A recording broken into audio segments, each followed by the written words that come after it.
Club Top Shot has returned. We barely survived New York City. Some of us did, some of us didn't. We will recap it. We are going to open some packs later with VIPs. We will talk about all of the wild happenings within the world of Top Shot and NFT, of course. It's Club Top Shot. Davion, you can retire. Let's call up Steve Kerr right now. Tell him you're done. 3-on-2 game. Oh, I'm an incredible basketball player. Awful shooter. Awful shooter. Nasty jumper. Would he ever gamble on shooting? Here we go. Me. Let's see. We got Jaw lighting up again. On that note, let me go. All right. Club Top Shop going up on a Tuesday. Love.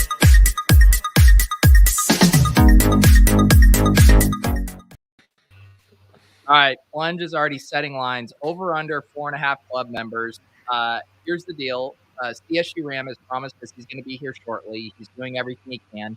MBL is under the weather, so MBL is not going to make it. But otherwise, we got the full crew. We got Jack back from vacation. We got Andy back from an NFT NYC bender. And, of course, we have Clay, who also would appear survived NFT NYC. How are we doing, guys? No complaints. I think Jennings is an appropriate half. That's pretty funny. That was a sharp line. That was a sharp line, Plunge. Jack, your camera looks incredible, but your audio is just a little low. Is it? It sounds normal to me. Oh, is it just me? All Just right. gotta say with his chest. Sorry, I blew Peter's eardrums out backstage. So I had my audio up completely full and didn't realize it, and I come on and Clay's like, "Hey, dude," I'm like, "Fuck." How good is the camera? It is. When did you get that? It's nice. I've had this camera, but my PC did not have the RAM or whatever. I have no fucking clue what it takes to run this thing. So I finally got the new computer. It doesn't take 30 minutes to boot up anymore. It's living large, feeling good. Yeah. Ghost of Greg Oden wants MBL back for a big time debate again. I'm sure we could run that back at some point, but yeah, he's not feeling well tonight. So get better, MBL. We will see you back here next week. Jack, how was the Bahamas?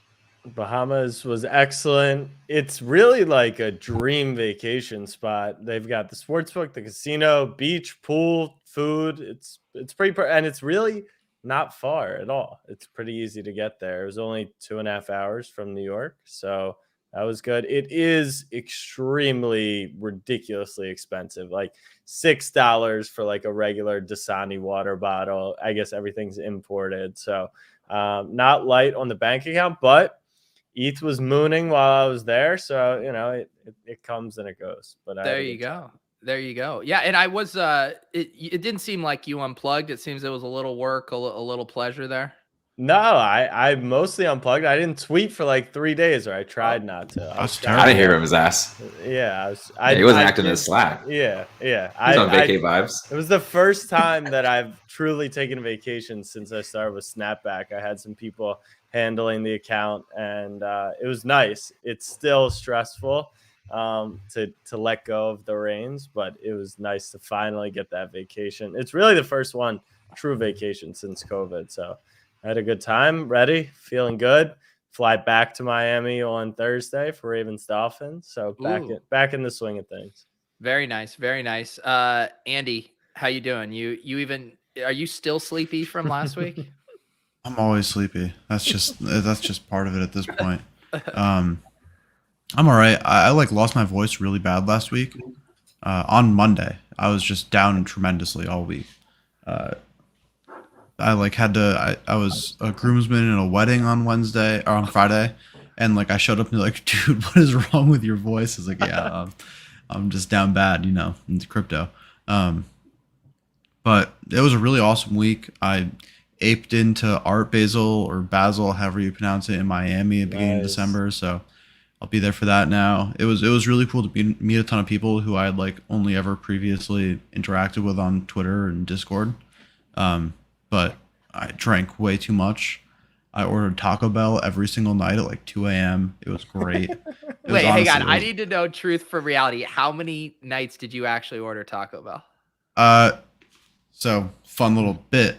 I ordered Taco Bell 3 nights in a row. I got Taco Bell 2 of the 3 nights. Nice. The middle It's even night, better.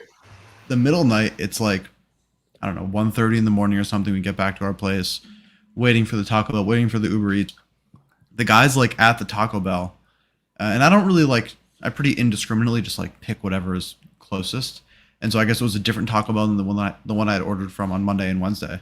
And it's like he's sitting there, he's not moving. I'm like, what the fuck's going on? And then it got canceled at like 1:45 a.m. And I was like, all right, well, I'm just gonna go to sleep and go to bed hungry.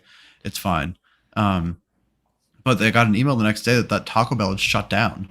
It was no longer a Taco Bell. They were like, yeah, sorry that you ordered from me. Like, you got refunded. That Taco Bell doesn't exist anymore. My goodness. Like, all right, well, shit. I mean, Run by the bell. I don't want to belabor the Taco Bell too much, but what's your go-to order? I ride very hard for the cheesy gordita crunch. That's my go-to. I also am a big fan of the quesarito. If I only got 2 things, which at 2 a.m. I'm trying to not get too much shit from Taco Bell at that point. Yeah, you gotta watch your figure at 2 a.m. Yeah, isn't that when you order the most shit? But my go-to like meal just for myself is a cheesy gordita crunch and a quesarito. Yeah, I'm a Crunchwrap Supreme guy myself. Peter Jennings looking fresh in his very Colorado vest there, fresh off of watching the Malice at the Pepsi Center. How we doing, Peter? Doing great, man. Yeah, what a game, huh? I mean, it was a terrible game. Nuggets ran over them, and then a little drama at the end of the night. Has the suspension came out yet? I haven't seen it.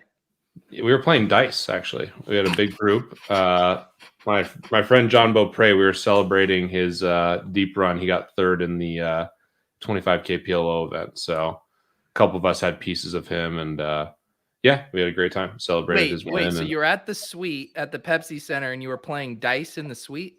Yeah. It was great. It sounds I love you so much, man. I love you so The much.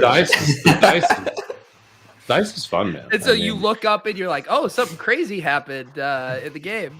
Well, we were watching first, and it kind of turned into a blowout, and then it was like, yeah, I mean, we brought the dice, you know. You got to bring the dice. Of course you bring the dice. I mean, you're not going to the game without bringing the dice. Yeah.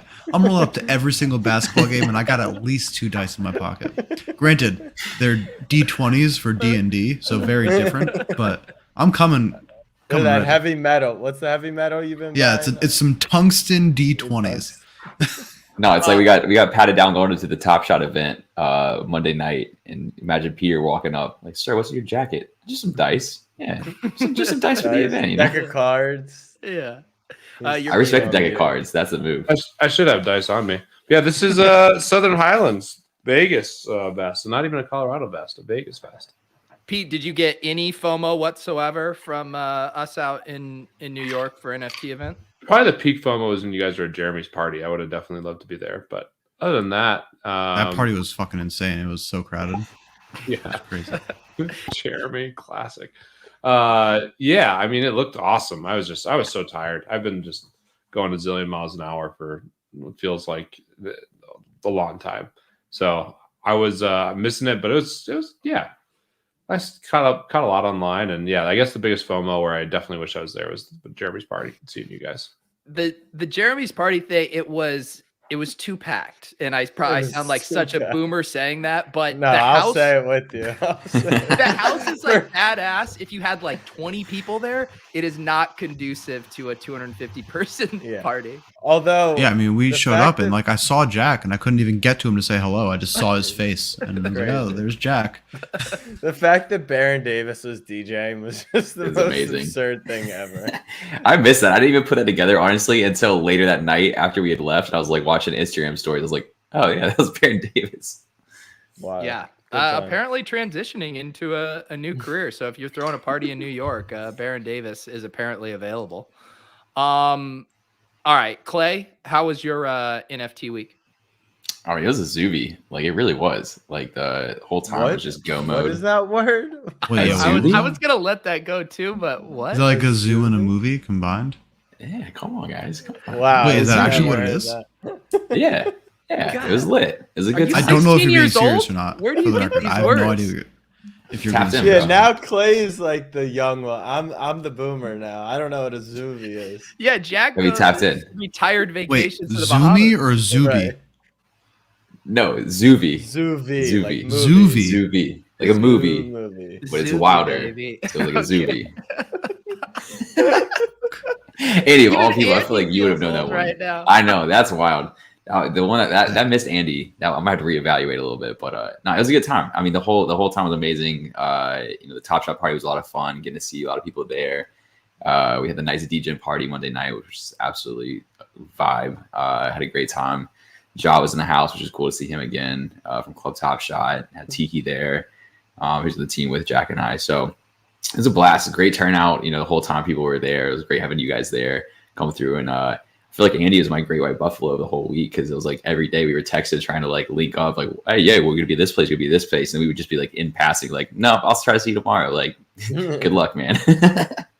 So it was amazing. It was a great time. I just like I echo a lot of the sentiment that the week kind of like exceeded my expectations, and maybe I didn't have like too much going into it, but I thought it was pretty dope to actually like put faces to names and feel a bit more ingrained, and it was special. It was a lot of fun. Yeah. And we bumped into lots of friends of the show. So we had Roz was emceeing the Top Shot event, just absolutely crushed it. Like very tough circumstances with a room half paying attention, half drinking and talking, and she just brings. She was more engaging than Quavo. We'll just put it like that. She killed it. Yeah, easy money. Awesome. Ja Rule was at the Top Shot party. There's a funny photo out there somewhere of us. I think he posted on his Instagram story of all of us in the photo booth with Ja. And who else? Oh, we talked to Jacob from Top Shot. He did deliver on the Papa Shot that he was hoping to get. They had those loaded up there, lots of food and drinks. So it was a good time. I didn't make it over to the game. I ended up just staying at the Top Shot party, so I missed out on the Knicks game. Have you been to MSG before? I have. Yeah, I've been a couple of times. But Jack, that the underdog parlay that we fired off there. The Van Vliet over, and I forget who you guys told me to do the over. RJ, it hit, man. So well, that was you and Mike. I wasn't included on that one. Well, you fire off the 5-leg parlays. I'm a little more nitty. No, I had the 4-legger on Monday Night Football that all 4 missed. So perfect, just as hard, same odds to go for 4 as 4-0. So yeah, that's what we did. Shout out Underdog. They do have a new promotion now where you can get a $100 deposit match bonus if for some reason you are watching the show and haven't, joined us in the waters over at Underdog. Get cracking over there. I'm trying to think what else. Yeah, the Knights of DGen party was very fun. That was a sweet setup. I realized after the fact there was a slide that I missed the slide. There was a slide. Yeah, I mean, honestly, if I was on my content game better, I would have had you go down for a little TikTok. We got to fire up this Club Top Shot TikTok account finally. You know what I'm saying? But it was a good time. Yeah, it was a good time there. And Pete, what's good in your world? You got your ear to the ground. Lucky Trader. We need to give a shout out to Lucky Trader. We got the YouTube channel over there pumping. Logie killing the newsletter. Our guy Lou over there now hosting shows with Danny and Logie. What's good over there? I met Danny for the first time at an event, actually. Very nice kid. Gave him the lowdown on New York, which was weird to give him the lowdown being that he's from New York originally. Yeah, he lives in New York, doesn't he? No, he just moved back from San Diego. Oh, that's a problem.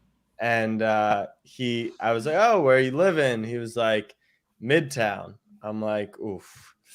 Can't say that. Listen, here's the deal. You can't say you live in Midtown. That's like we got him all straightened out. He's ready to go. But he said he loves working for Lucky Trader and specifically Peter Jennings. So yeah, I'm sure.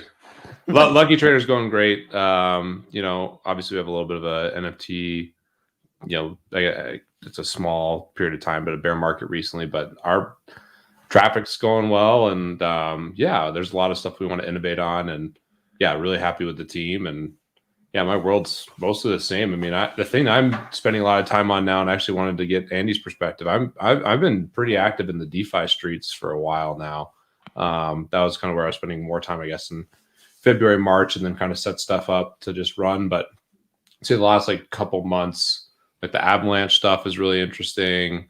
Terra has just been absolutely nuts. A lot of really cool protocols there.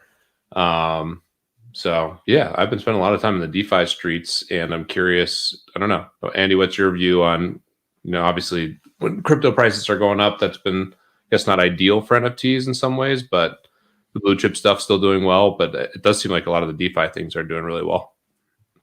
Yeah, well, I think like the way that I think about it a lot is there's like these cycles of what people are interested in and where they're like giving their attention, and those are going to like shift with the tides of what is popular.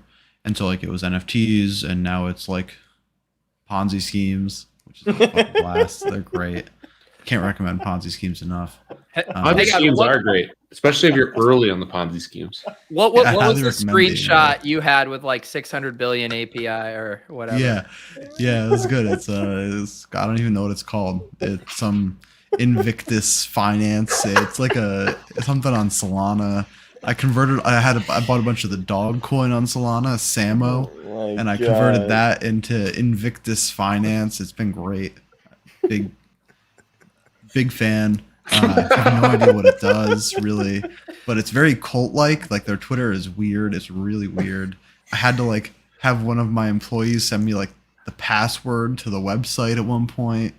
I don't know. But there's like, so I think like all of this is to say that right now the degenerates in crypto who want to gamble on something are not gambling on NFTs. And so like what they're gambling on right now is like weird Ponzi scheme Olympus DAO forks. And so it's just like rotating to whatever is the hot thing. You want to know how we're not early, by the way? My boomer friend who I've been telling to buy crypto for 4 years, who bought 23 ETH in like 2019, sold them 2 days later because he couldn't stomach the volatility. He texted me today saying he's staking his Avalanche into Olympus DAO for an 8,000 APY. Yeah. It's fun. So, Andy, what is the one that's most promising right now? Like if we were to run back a sushi night DeFi, tutorial, what would be the chain? I can't in goodwill recommend a Ponzi scheme to anyone. This is like total degenerate shit. Only do with money you are very willing to lose. I don't know. What I would say is just sounds like you're giving financial advice, not to. Yeah, when Ponzi don't put your money into this stuff. But I think in general, like really the thing to learn from this when you think about like kind of crypto cycles in general is like stuff is very cyclical in general. And so we saw DeFi and then Ethereum and then NFTs and then Ethereum and now these like weird Olympus DAO Ponzi things. And like something is going to be next, and being able to figure out what that is extremely valuable. But also like if it was easy to figure out what it was, then everyone would be really rich. And it's not. But I think just like being cognizant that just because whatever it is that you've invested your time, money, and energy into is not currently the thing that everyone is focusing on and that is like pumping in value, doesn't mean that it's bad or not popular anymore or like doomed to fail. It just means that like, sadly I'm not. I had a couple margaritas, but I had like 2 drinks. So I'm relatively sober, all things considered. But yeah, just like that, this is all very cyclical and weird, and just like not to get too caught up in like the FOMO and hype of any one particular phase, even when that's the phase that like you're very excited about. Like I definitely felt that with NFTs, where like there were some very clear signals where there were things that I wasn't that attached to that I could have sold, or like mints that I did later on that were probably pretty dumb, and like just towards the top of a cycle where I just have accepted that I totally lost money on those. And just being more cognizant and aware of that. It's so easy, even like for myself, who's been doing this for a really long time in crypto, it's easy to get caught up in like the hype of up only like this one particular thing is in a total paradigm shift of what is like the zeitgeist of culture, and that's almost never really the case. And it's like not to say that those things won't go up again in the future. I'm very confident that they will, but it's a good lesson to learn that all these things are, it's really, really easy to have people's attention change from one thing to another. And like right now it's side chains and all this weird stuff. Do you think there's something, I know myself psychologically when we hit, ETH all-time highs, you start to think back to all the dumb shit you minted, the stupid gas fees, like you really start to feel, is there something psychological with the DeFi Ponzi's and stuff that feels like a little bit more liquid, like you have more control over your ETH, whereas when you put it into an NFT, it can often feel so illiquid and like it's gone? I'm just trying to understand why that kind of dynamic happens as Ethereum has been rising. Yeah, I think a lot of it is actually, it doesn't really have as much to do with Ethereum. It's more, there's like there's this narrative right now, at least around gas fees and layer 2s and other side chains and stuff that people, it's every once in a while I feel like we have these moments where people are like, oh, Ethereum's gas fees are way too high, I'm going to use other chains. And they use other chains, and really all that's happening on other chains for the most part is Ponzi schemes. But like it's fun. It's essentially just like the best ever version of online gambling. It's like go to Vegas times 1,000,000, other than like you're not getting served free alcohol while you're gambling. But you can drink for essentially free at home. Yeah, exactly. It is. It's crazy because I was at the sports book and I was at the casino, and you lose $1,000 and you're like, wow, that's a lot of money. It could pay for a lot of the trip. But then you mint $3,000. Like I've minted so much awful shit, and like you said, you're just it's the greatest form of online gambling, probably because we have more at risk than you would ever logically put down in the real world, right? Oh yeah, and we're totally desensitized to it. Yeah. I was talking to Ali about that today, where it's like I was literally looking through my OpenSea today, looking at all the random bullshit that I minted, and I was like, what on earth was I thinking when I decided I needed to mint 50 of these? What was I thinking when I did this? You were thinking, let's get rich, baby. You're thinking these are the fucking next thing. Boom. Now I'm thinking, I was like, let me buy some dog coins, and what's the dog coin of Solana, and now what's the Ponzi schemes of Avalanche? It's it all moves very quickly and all that stuff, but it's fun. Shout out to Los Dos. I think, oh yeah, shout out Los Dos. I did the same thing. Yeah. I was just browsing through my OpenSea, just showing my friend, like, was getting into NFTs, had some things I was going through. I'm like, oh yeah, this one day when I bought 20 goons of Patroon and dumped 6 figures into them. Yeah, that was a good day. What's the? I'm still waiting on the Bale Substack post on the. We bought that on the premise that we're going to get just a total pump from Bales. I mean, come on. Bales can't change his profile picture to a goon and then not fucking write a 10,000 word Substack post on it. I mean, that was our thesis. What happened? I mean, it was everyone who bought its thesis. Did you see some goons in like my mention and stuff? I'm like, oh, I feel bad. I meant to one the night before they sold out because of a David Kitchen tweet. How funny is that? Did you see the goons body site, or you go buy the goons? You can buy like a sword and pants and shoes for your goon. Sure didn't. Oh, I guess. I mean, who doesn't want that? Yeah, that sounds sick. I can't imagine spending 10 ETH on a goon. Who would possibly do that? Leone bought all the lava goons. Yeah. Leone I think I was out of town for the goons. I missed the entire miss. Way to be out of town. There was a nice little Thunderdome win. He did. What is that? Like like he can buy 8/10 of a BTC with that. Not too bad. He could buy a lot of goons with that money. he could really corner the market on the goons. Pete, remember when there was a private goons Telegram chat? That's still there. You're in it, right? Utility, baby. Hasn't been posted. Called the Goon Squad. I mean, that's a great Telegram channel. I mean, honestly, if they were smart, they would like gatekeep like Bale's access. Someone's last name. This floor will not budge above 0.2. What? Someone. Oh, the last message in that the last chat? message in it is the floor will not budge above 0.2. Oh my god. Ugh. Yeah, the thing, this is my Goon story, and I fucking hate it so much. Okay, so I minted when I saw Bale's fucking change his profile picture. So I minted whatever, it was cheap to mint, and so I just pack my bags and I'd be done with it. And then everyone starts getting into Goons, and I buy 2 for like 0.5, and it's just like, God fucking damn it, just pissing $5,000 down the drain. These stupid Goons. Anyways, it is insane when you put it like that. Like you literally, we've thrown away hundreds of thousands of dollars on stupid shit.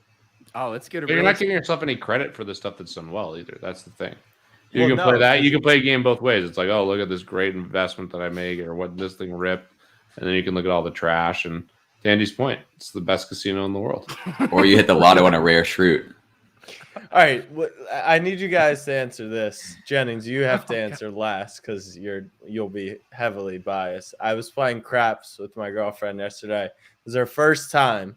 Everyone knows you always take the beginner luck, and we were on fire. We had doubled our money, and the people, the pit boss and all of them were like, because we had just crapped out, and I was like, all right, let's put more down. And they were like, you should go. And she's very risk averse, so she's like, we're up so much, like we should go. And I'm trying to squeeze all the beginner's juice out of her. What's the right play there? Like you continue playing. Wait, you're right? telling me the casino employees were telling you to leave? Yeah, they were like, yeah. They were like, you're the only ones to win at the table all night. It ended up just being the 2 of us rolling. Everyone else had like come and gone throughout the night. And they were like, yeah, the casino employees were really like, I'm like, I've never heard that before in my entire life. That's wild. So what was her overall craps experience? Did she enjoy it? Well, she was upset because I had lost a lot of money the nights prior, and then I let her play with some of my money that night, and she rolled like 6 straight 7s on a come out, like was just an ATM, and then was having really great rolls. And then she was like, oh my God, we're up so much. I'm like, well, no, we're actually down based off the last. So her experience money-wise was not great, but she enjoyed the game. I like how you were complaining about $7 Dasani waters while punting off thousands at the craps table. Like it's the same thing with minting shit. Yeah. It's a different wallet. It's a different wallet. I will say, speaking of thousands of dollars, did you guys claim your ENS airdrops?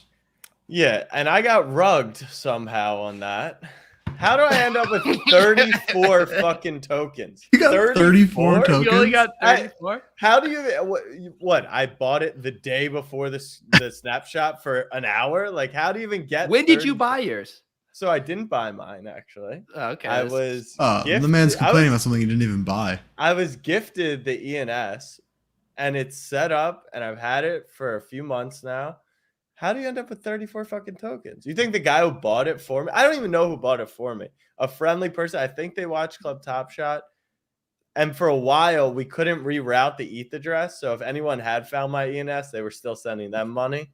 But that didn't happen. It's all set up too. Yeah, exactly. It's all set up, and it's been set up for months. How do I get only 34? I guess I'm complaining about $1,000, but still, like. Why don't we set the table, Andy, for people who don't know what we're talking about here with this ENS token drop, and maybe you can explain what ENS is. Yeah, so ENS is short for Ethereum Name Service.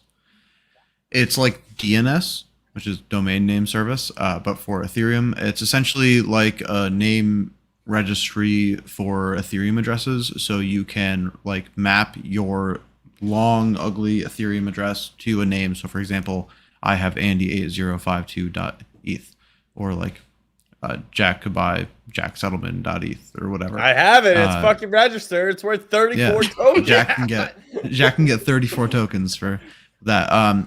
So they started to decentralize yesterday. I think, yeah, yesterday. And You're struggling. a long day. Yeah.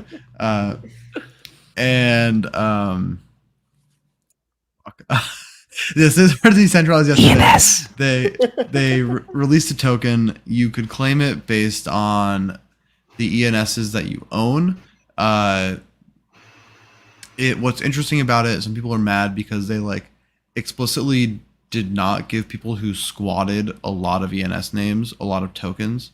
And so there was like one guy in particular I know who claimed like just a shit ton of ENS names on one address, and he got like 300 tokens. And I think he had spent it wasn't even a tenth of the gas that he had spent to claim all of the ENSs that he had claimed. Is his name Bobby? Yeah, Bob Laxative. I saw it on Twitter today. I don't know who he is. He's a funny guy, but he was not happy. Yeah, so that's the really quick version. I thought that was the right way to do it, right? I totally agree. I think they did a great job. Everyone was in kind of agreement that. Yeah. So what if you're an idiot like me who had his head in the sand, went to make one like twice 2 weeks ago and then never did it? Like, is there any point of still doing it? Obviously, other than just having like the domain claimed, or is it like ship sailed? Rugged. Yeah. just for that sweet branding, Clay. Oh. So now, so Andy, talk because this is now the question that everyone has. Okay, I got airdropped all this free internet money. I did see a tweet that said I wasn't airdrop free internet money. I was airdropped responsibility via governance token. Yeah. So can you explain maybe the two sides of this and what is or how you understand the governance angle and or responsibility that I now have? Oh, I'm gonna be honest. I have absolutely no idea what the governance over ENS is. It's a lovely, valueless governance token that is worth a lot of money that I was given for free. Honestly, I have no idea. I guess make some DAO that decides some random bullshit with ENS. I have no clue. But so are you hodl or sell? Because I'm holding it. I staked my Botto, and Botto's fucking no bueno. And now I sold the top on Botto. You did? I thought you said stake it. Yeah, I did, and then I sold it when it went to like $3.50. Yeah, that was when I claimed it. I was like, when it got to the point where it was worth like more than any NFT that has ever sold on Ethereum, I was like, all right, why do I still have this? So because I saw your colleague D say, I think he implied that he immediately dumped his. You just said you were holding what? So how are you thinking about that? Because I think a lot of people are wrestling with it. And when you say he just gave us like a 10-minute speech on how he likes Ponzi schemes. He's not thinking about anything with this. No, he is, because he would he would put it into a better Ponzi scheme if he didn't think this would go up more. Yeah, so for me, I think like GoDaddy is valued at like $11 billion, and ENS is their fully diluted valuation is like $3.5 billion. And I generally like to bet that things in Web3 are going to be worth more than things in Web2 when it's like democratized ownership of those things. And so to me, I think it's like a pretty fair comparison. And that team is really, really stacked. They're really sharp dudes who have executed very well. And I think they have the best chance to be like the domain name registry of Ethereum, which in and of itself, I think is pretty valuable. And so I wouldn't want to bet against that. What do you think? What do you think Yat's fully diluted valuation is? Yeah, what are we gonna get? $6, $7 maybe. Were people buying like the single emojis for like $1 million? Yeah, I think those people probably are like not super happy with how things are going. If I had to guess, they had a party at Nft Nyc. I wasn't able to make it. I heard it was a good time. Yeah. A rock sold. I saw an Ether rock sold. That's exciting. Yeah. For like, how could we be in a bear market if someone's paying 1.5 mil for an Ether rock? Andy, what was the best NFT NYC party you went to? Oh boy. I don't know. Honestly, all the parties are like kind of the same for the most part. I would say probably the one that I enjoyed the most is we had a very small party prior at the same time that Jeremy had his thing. So that's why I showed up late to that. We had like a small get together with the guys who do Nifty Island, which is like a gaming metaverse thing. It was like 50 people, mostly just like our teams and some friends and stuff, at like one of their investors' penthouses in Soho. And it was really nice just to like have a significantly more chill, just have a couple beers and chat about what we're all doing and stuff. I probably enjoyed that more than most of the other parties, just based on like my own personal preference and what I like. But it was all really fun. I had a great time. It was just really nice to meet people I had never met before. I met like some of the Top Shot guys, like Plunge and that whole crew. Met D's for the first time, who I've been working with full time for like 5 months now, and all these different people. So I think that was really like the best part of it for me, which didn't really pertain to any particular party. For the most part, like a lot of the, I guess I'm like kind of boomer. I don't know. I don't really like EDM music and a lot of the like loud party scene. I would rather just like sit at a dive bar and have a beer with my friends and get to know them. We like met at a dive bar by me on Sunday and watched football last week, and that was really nice. Like I really enjoyed that, probably more than most of the events, just because it was way more chill. But yeah. Tom, please. I don't think Pete liked me when we met. Yo, how did you like serve pizza? Come on. He was hammered. How would he know? I was super hammered. I think I liked everybody. It's one of those things now I feel like at my age where maybe it's not unique to my age, where I felt like I was in total control. And then you look back and you're like, holy shit, I was just fucking smashed beyond belief. Like I just don't remember a lot of stuff. So Tom, yeah, you actually did go down the slide, Pete. I might have. I did like that space down there. At one point, you told me Ja Rule was smoking a spliff in the back, and I tried to go find him, and I couldn't. Yeah, I was with him. Okay. I gave it to him. That's probably why. Peter, what are you doing over there? You playing dice? You playing online dice? No, I am playing. I'm moving shit around. I'm fucking claiming my, yeah, I'm doing some. What are you claiming? Did you have an ENS? No, well, I'm just harvesting some rewards and swapping them back. I'm in, the Star Atlas world. What are you harvesting? Let's. I was harvesting some radium and some Solana, and let's go. Yeah, messing around on Curve. I'm doing some. Have you guys heard of the Try Crypto thing on Curve with Avalanche? That seems pretty awesome to me. I've been messing around with that, so was looking at that. Give us the dumbed down version.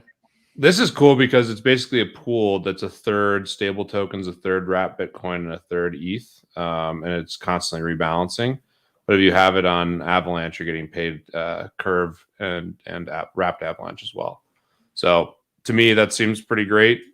Provide collateral on Aave, get paid Avalanche, and then borrow whatever stable coin, and then basically turn it back into a third ETH, a third wrapped Bitcoin, and a third of these stable tokens. And as long as we're up only, then it just seems like you can't lose. Well, for me, the problem is I don't want to hold stable tokens. That's pretty disgusting. Up only, that's the name of the game.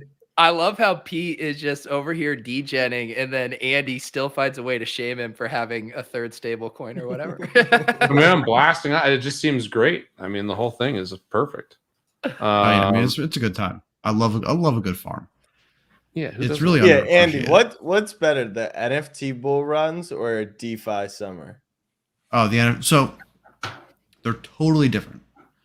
The NFT bull runs, the speed at which a token can go from like worth 1 ETH to worth 100 ETH is like next level shit. Like DeFi cannot compete with that because they're so illiquid that like all of a sudden you're like, oh my god, the floor on these things is 100x and it's been a week.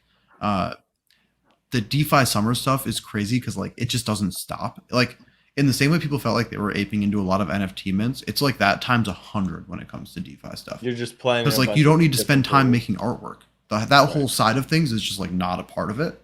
And so you can just like, you can fork anything you want in like a day. It doesn't take, it's like, if you know how to write Solidity, it takes no time. And so it's like, have you ever started? Have you ever when Andy protocol? Because you could borrow against the Andy token that's trading on fractional.art. Please put liquidity in that pool. Yeah. How is that going for you, Jack? Maybe needs a few more Snapchat posts.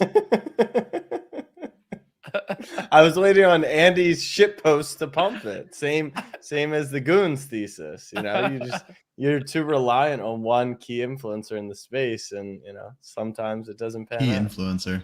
What I mean, Andy, I don't want to have you speak for D's unless you feel like it, but I saw he had a quote retweet of I think Zeneca just dropped his own NFT project, and Pete has thoughts. I was very curious about D's when I definitely want to talk about that.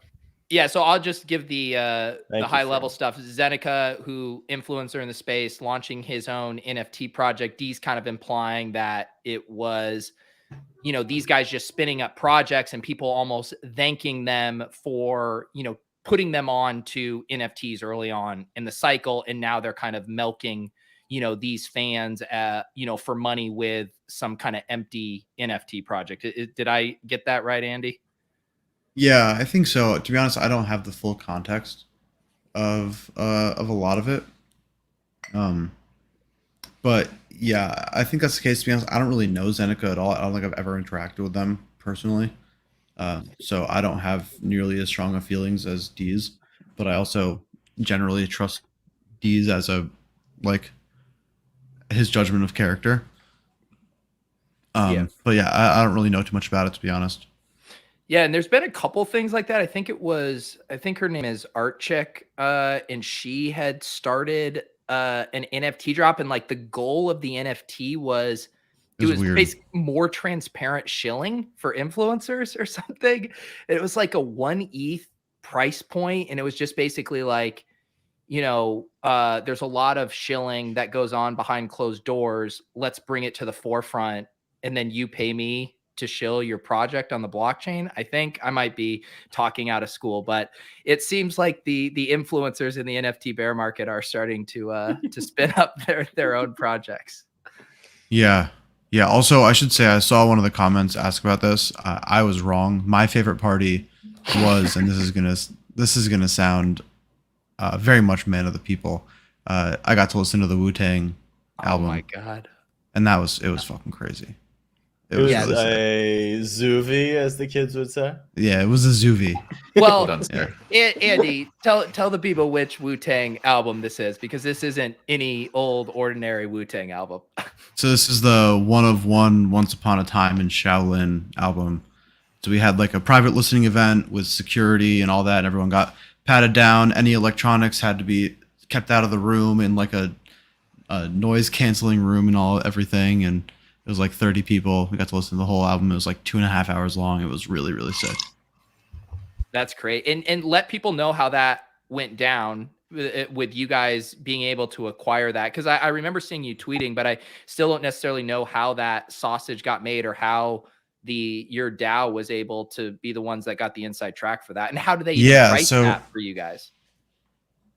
So there's some details that we're not allowed to talk about. Honestly, I don't really know why. But for the most part, essentially, Martin Shkreli, who had bought it previously, is in prison. He owes a ton of money to the government. And so we bought it from him for, I'm not sure I can say how much we bought it for. So I don't want to say something that I shouldn't say. A fair price, in my opinion. From there now, then it was a shit ton of time with lawyers and figuring out a lot of details. Originally, it was brought to me from Crypto Kobe, and he posted that Telegram chat of you guys or something. Yeah, it was funny. It wasn't an NFT originally. Is it ever an NFT? No, it's still not an NFT. It's just it's just CDs in a diamond case. Which is scratched. So the CDs are all scratched because Martin Shkreli was using them as coasters in his apartment. I thought that was a bit. That was real? No, it's real. Yeah. And the box itself is damaged. So we're getting the box fixed. We're not getting the CDs fixed because I think it adds to the story a bit, all of that. But the diamonds and the stuff in the box we're getting fixed. But yeah, so we bought it. We originally heard about it through Crypto Kobe. We tried to follow up with him a couple times, and the man is very busy, obviously. And so it just kind of like fell through. But then someone else in Pleaser DAO also brought it to the DAO. Like there were a lot of people who were actively trying to buy this thing, and a lot of them were in crypto, funny enough. And so then eventually like the ball really started to move on Pleaser, and we were aware that there were other groups who were also pretty actively trying to buy this thing. And so we were able to get a pretty good price, kind of just as like a first mover. It all kind of got finalized probably in like mid-September, and then we couldn't actually like announce anything until like mid-October. And a lot of that was around like working with RZA and like Wu-Tang and all of that, and making sure that we kind of have their blessing to announce things. We want to make sure we're doing everything like on their timeline and stuff, which is awesome. Like I've had the chance to be on a Zoom call with him, with some other people from Pleaser, and just like chat with him about what he thinks is interesting about it and what he wants to do with it. And he has crazy ideas for it. It'll take a long ass time before anything can really be done, but like we're just in a fortunate position where at least we have an open communication where there's like the potential to like maybe change some of the language, because it's extremely restrictive about who can listen to it and how they can listen to it. Like if the album got released or like leaked, like Pleaser DAO would be sued to all hell. It would be like we would just be in like the legal battle of a century. Not even really a legal battle. We would just be sued for a lot of money. And so we just like can't do that, but we want people to be able to listen to it, and they also want people to be able to listen to it, and so they want to like work together and figure that out. But all that to say, it was very, very cool. So is that how does that work? So in that scenario, it's like people at some cool venue in Brooklyn buy tickets to small listening parties. Is that like how that shakes out? In the short term, yeah, I think it'll basically be some version of like token gated access to these things. So this first one was just Pleaser DAO members and like very good friends or significant others. And so we like showed up at this office in Brooklyn that had like a really nice stereo system. We had some armed security and a bartender, and everyone left their phones outside and just like sat for 2.5 hours and hung out. And it was very much just like chilling and talking and stuff, because no one's going to sit for 2.5 hours. Most people aren't going to sit for 2.5 hours and just listen to an album. Yeah. But yeah, in a perfect world, it's like we've had conversations around like what does it look like to go on tour with it? How do you even do that? Is it like scalable in any way or sustainable? But we need to figure a lot of that out. But we definitely are going to figure something out. Like there's like the Tupac holograms, really like from Coachella. Like imagine that, man. You just had a whole concert tour, but you don't even have to have those actual guys out on stage, but just raking in as well with you. So is the couple questions. How many people are in Pleaser DAO? And then when you make a purchase like this, is it with the hopes of like long-term monetization, or is this just like the ultimate flex? So I think like every purchase kind of depends. There are 70-ish people in Pleaser DAO right now. But it's something we actively want to expand. We're just making sure we do it in a way that's like safe and within the bounds of the law and all that kind of stuff, which is a bummer, but we'll figure it out. As far as how we like kind of think about purchases, there's like a few different things we think about. Kind of like our main ethos is like, as cheesy as it sounds, just to like do cool shit and just like do things that are interesting and push the bounds of what we can do and generally experiment with a lot of this stuff. And then like for some stuff, the path to monetization and like it being a thing is significantly clearer. Like for example, like the Doge NFT, right when we bought it, we were like, we got this for way too cheap. We're going to fractionalize it. It's a meme. It's perfect. Owned by the community, meme token. Great. For like the Wu-Tang album, it's not quite as clear if there really is a path to monetization, but like it was cool enough and it was for a price that was good enough that we were just like, let's just buy it. It doesn't matter. It like, we'll figure that all out later.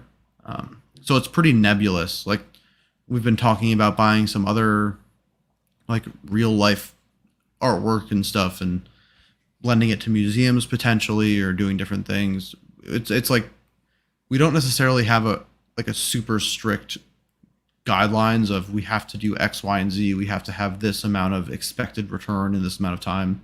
A lot of it's just like, does this kind of fit our vibes?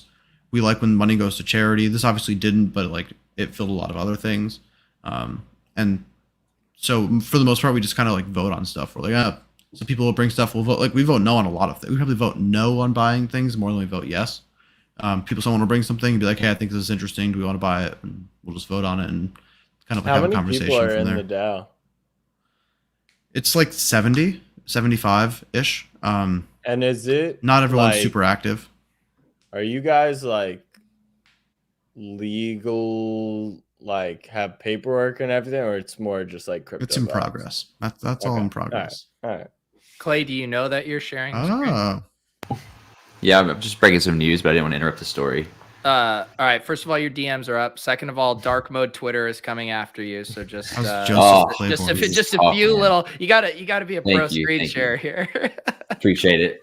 I had to go light mode. Unfortunately, it wasn't my call. I actually this new computer go back. auto started me on fucking dark mode. And I hate it.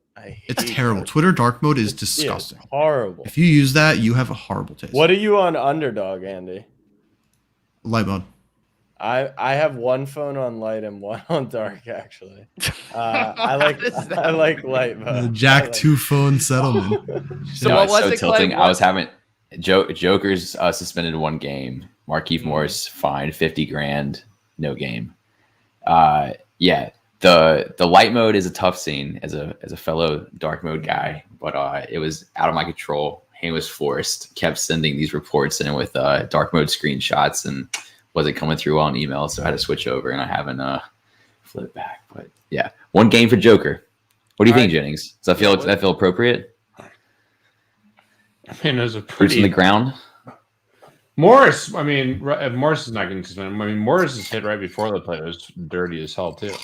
Be honest. Did you see the play happen in real time? We did playing actually. Dice. We were sweating some live lines, betting amongst each other. I believe Heat plus 12 was the sweat when that happened. Yeah, I mean, Morris, the Morris guys don't have good reputations. And the funniest thing that happened, I don't know if you guys followed, but Joker's brothers are now So good. going heavy after the marquee. And those guys are insane. On what platform? Twitter. Wait, you haven't seen this beat? No. Oh, it's amazing. Oh, you should pull it up. Like, But yeah, it's insane so I don't for expose how myself on again. Twitter you are that you're like not on that. I'm not on NBA Twitter though. Yeah. I'm really not. That's fair. That's fair. So the Jokic brothers made a Twitter handle with no AV that is Jokic brothers. They tweeted back at Marcus Morris, which is Marquis' brother, saying like, "Don't talk about our brothers." Blah blah blah. Signed Jokic. Jokic brothers. It's fantastic. And like everyone's like, "There's no way." Dude, are they real. just like huddled around the computer like, should we press send? Is this one good? It's good. Oh, Yeah. definitely. I saw a screenshot. Apparently, like growing up, the two of us. So it's Nikola and then his two brothers. Apparently, they used to like just like whatever throw knives at his face, like for I don't know to fuck with him as a kid. And That's just brother stuff. yeah, Nikola was like, yeah. Looking back, that was a little crazy. They're built different. And so did the Morris brothers reply to the Yeah. So now Marcus is in the mix of things. The Heat play on November 29th at home against the Nuggets. So we'll see. There's no way anything will happen. But while Morris definitely had a cheap shot, Jokic had a cheaper shot. But like any other MVP in league history that got hit like that would not be treated this way. Like he's almost not even considered a league MVP. Like if someone remember when Solomon Hill accidentally like stepped in LeBron's landing space and twisted his ankle, like people wanted Solomon Hill suspended for like weeks. Jokic is like the MVP of the league and no one like cares about it. I thought that was pretty interesting, the reaction. I'm curious what Denver people, I'm sure they feel like he gets no respect whatsoever. CSU, speak for all of Denver. Yeah, I mean, I don't think he gets the respect he deserves, right? What do you guys think? Yeah, Pete, I just threw it to you. You got I don't know. I'm throwing it right back. I mean, it's crazy. He's like not I mean, the slander, Nick Wright all last year. He's the worst MVP ever. He won it because he's healthy. Like the guy's he's a big white guy. It's just like the way and the way he plays. But I mean, he's the best passing big man ever. He's the MVP. I think the Nuggets had real championship equity before Murray got hurt, and mean, just look at his numbers. I mean, especially in the playoffs, the guy is just an absolute monster. Yeah. Yeah, I mean It's just the way he plays. He's not like flashy. He's not dunking over people. No, So I think it's a whole Top Shot thing, right? But Like all big guys just like don't have the same. Is as flashy as it gets. Like he does do some of the coolest stuff with the basketball. And what I mean, the Morris brothers have a reputation for playing dirty like Philly. this, right? They're Philly. Yeah, Marcus hurt. Luka stepped on his ankle in the playoffs. You mentioned the other MVPs. If that happens to other MVP caliber players, the same kind of situation, how are they reacting to that moment? If that happens to Derrick Rose the year after he won his MVP, the city of Chicago would have like murdered their family home, like would have burned it to ashes. No, but I'm saying what do those other MVP caliber players do in the moment compared to what Jokic did as a retaliation? Yeah, they probably don't react like that. But I don't know. The NBA is acting up. LeBron James is like he's not even sitting with the team anymore. He's like sitting next to Kevin Hart in the middle of the game in a fedora. It's like, I don't know what's going on. The league is hilarious. It's great content, but it's amazing. Trae Young is making comments about how it's tough to grind the regular season as if he's like some 10-year veteran. Like, there's a serious concern with the length of these seasons that it seems like the players don't care. The Sixers trotted out an entire backup lineup because of COVID. Like, well, to be fair, they've played 3 seasons in 2 years. So I mean, I'll be pretty goddamn tired myself. Like, it's interesting. It's wild. The product of the NBA is at an interesting point. I've seen a lot of discourse around the product of the NFL. Like, people say if you remove the fantasy element, you remove the betting, like the NFL is a shit product. It's 3 hours long for an hour game. And we live in this world where everything is so fast, so quick. You could never imagine the NFL dying, but how many people watch an NFL game? They're watching Red Zone. They're either watching their team plus Red Zone. If you're watching a primetime game nowadays and you don't have action and your team's not playing, I would say you're sick in the head, but it just doesn't. Yeah, it just doesn't happen. Like, I don't think that that's happening. So I wonder if there's like a world where, I don't know, that we've always talked about the NBA shortening this season, NHL, MLB speeding up the game. Like, could the NFL have to make changes? I don't know. And I mean, it is an interesting conversation. The NFL just had like one of its worst weeks imaginable. Low scores across the board, the taunting penalties, the games are too long. I mean, the Jokic stuff is at least kind of fun and interesting. Now we get like the Dalvin Cook, like domestic abuse situation. I feel like all the stories out of NFL right now are so fucking depressing. I'm always kind of like jealous looking at you NBA bros, because I'm like, at least your shit feels more whimsical and like fun. The NFL can be so fucking depressing. Very. Yeah, we got league fits. We get to judge the stadium walk-ins. Like, it's a whole other vibe. Yeah, basically what you need to merge is like, because NBA DFS is just too much. I need like NFL style DFS for NBA, you know, like a once a week event. And then I want the NBA storylines removed or swapped out for the NFL storylines. No doubt. Speaking of NBA, should we talk about, club Top Shot for a second? Let's do it. I'm gonna get a beer. You talk, and we're gonna get. You're out. I'm out. If we're talking Top Shot, everyone's headed out right now. I'll get some Los Dos. I'll join you guys for a drink. All right, Jack, you get to do a monologue here. Solo Levy pod. Solo Jack. We're doing some Los Dos. I'll grab some Los Dos too. I'll be taking questions. I got some Los Dos to leave. He was so upset.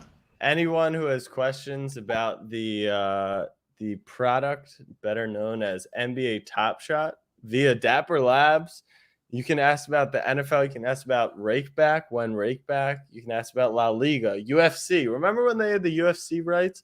Ask all your questions right now, and I will have them answer for you. Wanted NBL's Top Shot take. All right, well, I can't do that. But, everyone's out. Thank you, Pete. I appreciate the solo. Eric Z says, when marketing. So my first take on marketing and NBA Top Shot comes from the event that they threw for NFT NYC, which culminated with Quavo performing. The crowd was seemingly unimpressed, but Quavo is a pretty big name, well known, 2 million plus followers. I felt like they flexed their muscles in a really nice way during that event. The event is not going to cost, it might cost them $1 million. It's not going to lead to 10,000 new users as their normal CPA may be. But what project can really get Quavo? I guess people may say Bored Apes, maybe the only other one, and people love Bored Apes. So I thought that was really smart of them to do that. On the flip side, I felt like they had a strong marketing push around the NFL when that news came out, and it's been radio silence. They said they're coming out this season. I feel like if they're radio silent about when they're coming out, I don't really know if it's going to come this season. That would be a disaster if it got pushed to next after promising this season or a soft launch. I don't know. Next question. Let's see. Why is Dapper Labs so clueless on a lot of these issues? Corey, you're going to have to specify which issues. There's a lot of them. When retire from Top Shot? What kind of ROI are you expecting from Top Shot Series 1 in 5 and 10 years? Now, this is an interesting question because, as Andy stated at the beginning of the show, everyone just moves their attention around. Can Top Shot or other projects be lasting in the space? I think so. I still do think that Top Shot probably has the edge here when we're talking digital sports cards. But one incredible piece of content I want to point out, and I wanted to talk to you guys about. Did you guys hear the Tim Ferriss podcast with Naval and? I listened to that. Yeah, my drive back from NYC. Yeah. Yeah. So one of my biggest takeaways actually was, I think it was Chris Dix. I don't know. It was one of them was talking about how it was what was the schematics? Is that right?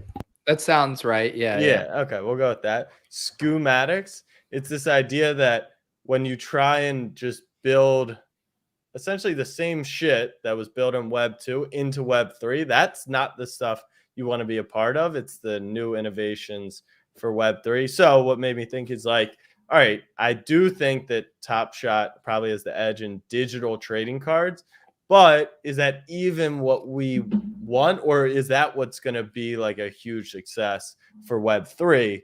Because I know sports cards aren't even Web 2, but they're not even a web product. So I don't know, but if you guys haven't heard that podcast, I would totally suggest that. It's like 2.5 hours, but really good. Talks about early days crypto to NFTs. Really, really smart people. Talking about it. I will say if you're deep down the rabbit hole with NFTs, probably not a ton of new information, but both Naval and Chris Dixon just articulate the concept so well and succinctly that it's a nice kind of primer. And I think good if you're trying to send to your normie friends who are like, what are you up to? What's going on? Like, that's the podcast to send them. The other major takeaway, and this is the semblance I kind of gather from just being in NFTs, being at NFT week, the calls, emails, texts I get from is like and they kept repeating this. Every smart person, intelligent person has it, not every, but a large majority have literally dropped like their entire successful companies and have rushed into Web3. Like the conviction that this is undoubtedly the new era, new age of just where the world's heading is like, you'd have to be dumb to ignore it. So that made me bullish on NFTs. But yeah, the stuff, I think we're so early. I think we're so early that, a lot of the shit probably fails. And I don't think the final form is crazy koalas and pudgy penguins.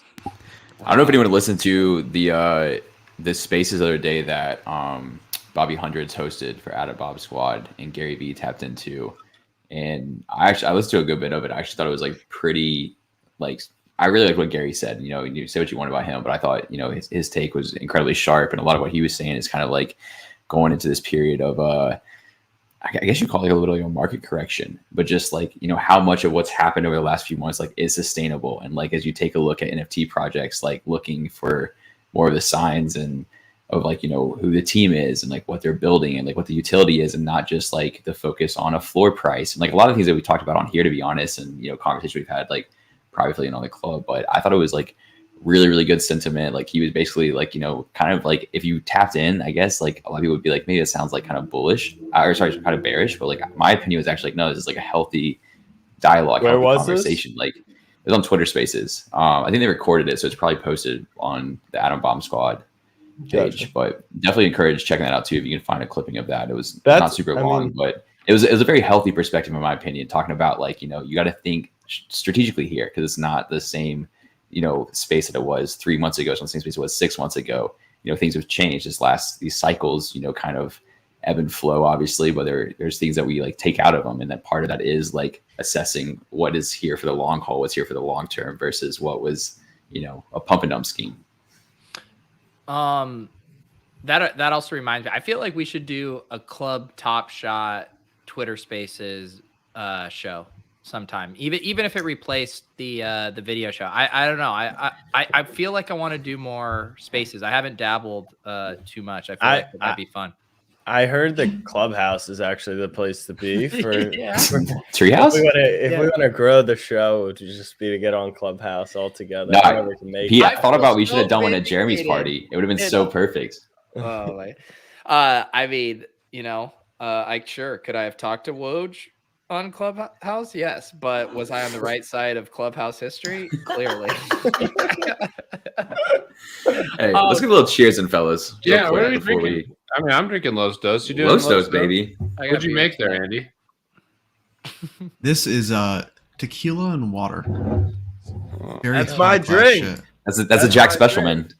Tequila ice, that kind of counts, right? This combo right here is strong. Oh, let's go. I love Fever Little Paloma. Sparkling pink grapefruit Fever Tree. Yep.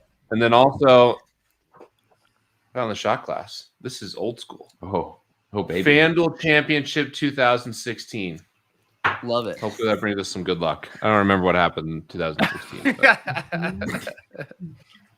Yeah, shot glass. All right. This is here's a question for my NBA heads.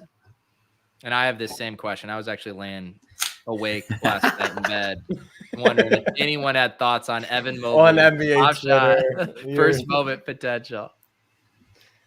Let's go look at the marketplace. I'll put it this way: Jerry Ferrara's hype on him on our Knicks night Twitter Spaces last night.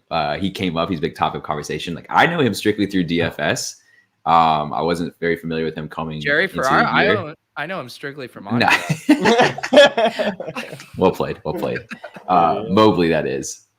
Dude's been balling though. I mean, like his stats in the last few games have been. He had like 30 and 10 against the Knicks the other night. I think he's definitely exceeded expectations, and you've seen his chat like rookie of the year sentiment. Loki though, I thought he was a big guy at first. I was like, I didn't realize he had the handles. I hadn't watched any Cavs games, so that's on me. But need the league pass rotation coming through. I'm at the sauna. All right, should we? Has anyone bought any Series 3? No, I have not yet. We have another pack drop Friday, I believe. Series 3. Yeah. Did anyone get? Because in the most recent drop, you were able to get up to 10 packs. Did anyone? I whiffed on that one. Yeah, I didn't get any. No, I didn't get it for the personal, but honest, we got it for the KOD account. There you go. The vault. All right, let's see what all right, so Mobley's the highest. He's at 282. These are mint count 4,000. Can you get rid of that blue bar? Okay, thank you. What do I do for the blue bar? No, it's all right. It's just in the marketplace. It always tilts me that little warning.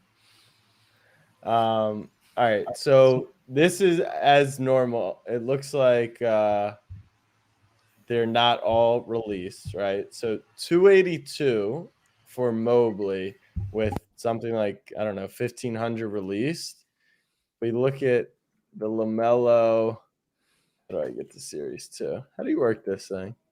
Anyone know? How does Top Shot work? You guys ever used that site before? I've heard it's pretty cool.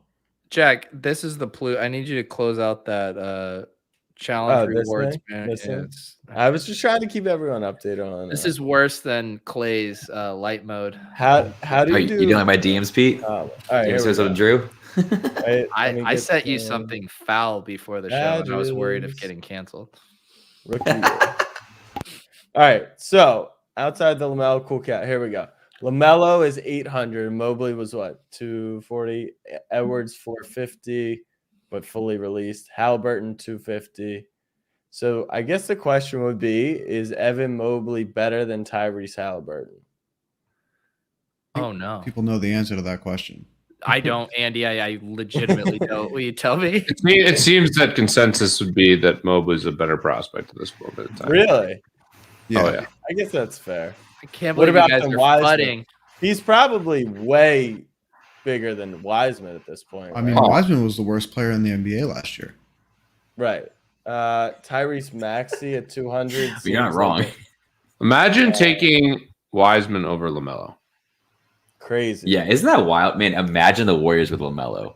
Like people are talking about, like trying to make a counter argument to why that would have like not been a good pick. Oh my god, man! Like that would have been insane. So outside of Mobley, who's been really impressive, and I think his price will drop right when the rest are released. That's how that math works. You didn't realize that with the Emmanuel Quickly moment, did you, Jack? Huh? Did you buy like? Did you see how much it was? Did you see how much it was? No, I was just saying. But when you got really excited about Quickly, didn't you buy a ton before they released the full supply? That was the Emmanuel Quickly buys at $1,500 are now $99.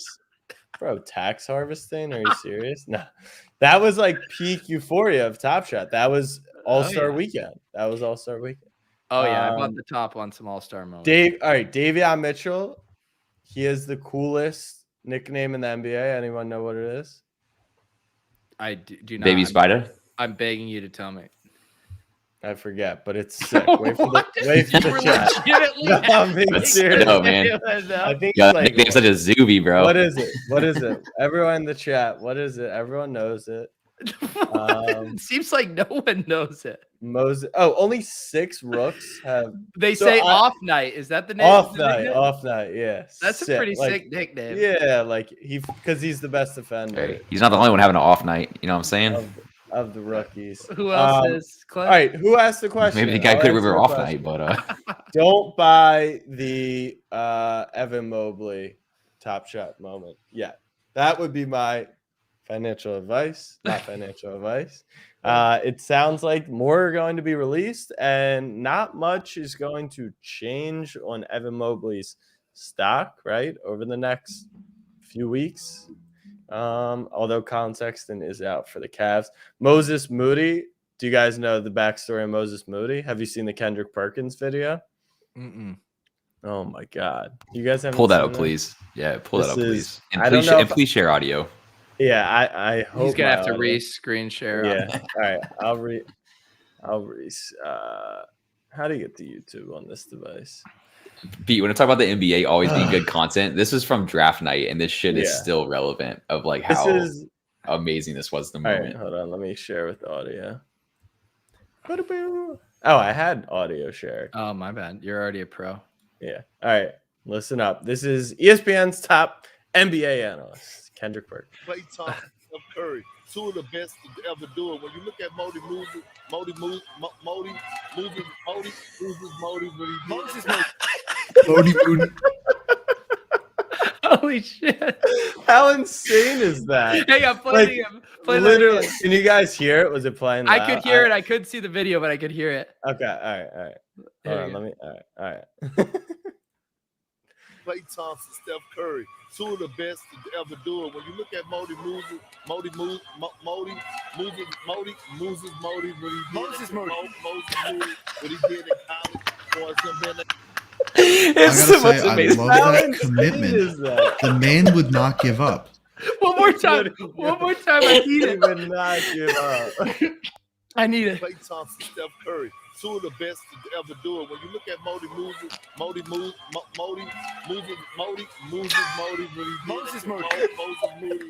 did in college for him being They actually. What a treasure. Yo, can we fractionalize that? Because that shit's amazing. Someone made Moody, These are actually Moody, the Moody. greatest t-shirts ever.